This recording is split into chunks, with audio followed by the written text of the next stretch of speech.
ചെർപ്പുളശ്ശേരി കാറൽമണ്ണ കാളിക്കടവ് മഹാകാളി ക്ഷേത്രത്തിലെ പ്രതിഷ്ഠാദിന കളംപാട്ട് താലപ്പൊലി ആഘോഷിച്ചു. വൈകിട്ട് കാറൽമണ്ണ തിരുമലപ്പള്ളി മഹാദേവ ക്ഷേത്രത്തിലേക്ക് എഴുന്നള്ളിപ്പ് നടന്നു.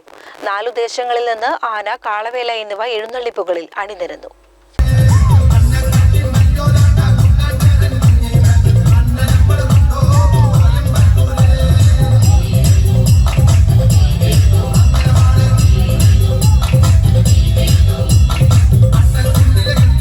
കാളികടവ് ക്ഷേത്രത്തിലേക്ക് നടന്ന തിരിച്ചെഴുന്നള്ളിപ്പിൽ 4 ദേശങ്ങളിൽ നിന്നുള്ള ആന, കാളവേല എന്നീ എഴുന്നള്ളിപ്പുകൾ അണിനിരന്നു. വെള്ളിനേഴി ശിവന്മാരാരുടെ പ്രമാണത്തിൽ പാണ്ടിമേളവും അരങ്ങേറി.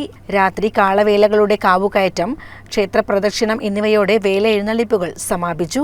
Kalikadavu Challengers arts and sports club Chinese പടക്കങ്ങൾ കൊണ്ടൊരുക്കുന്ന ആകാശവിസ്മയവും, 11-ന് പള്ളിവേട്ട എഴുന്നള്ളിപ്പ് എന്നിവയുമുണ്ടായി. ഞായറാഴ്ച രാത്രി 7-ന് മട്ടന്നൂർ ശ്രീകാന്ത്, മട്ടന്നൂർ ശ്രീരാജ് എന്നിവർ അവതരിപ്പിക്കുന്ന ഇരട്ടത്തായമ്പക, 9-ന് തന്ത്രി പുതുമന ഹരിശങ്കർ നമ്പൂതിരിയുടെ കാർമ്മികത്വത്തിൽ നടക്കുന്ന മഹാഗുരുതി എന്നിവയോടെ 7 ദിവസത്തെ ഉത്സവം സമാപിക്കും. CCN ചെർപ്പുളശ്ശേരി.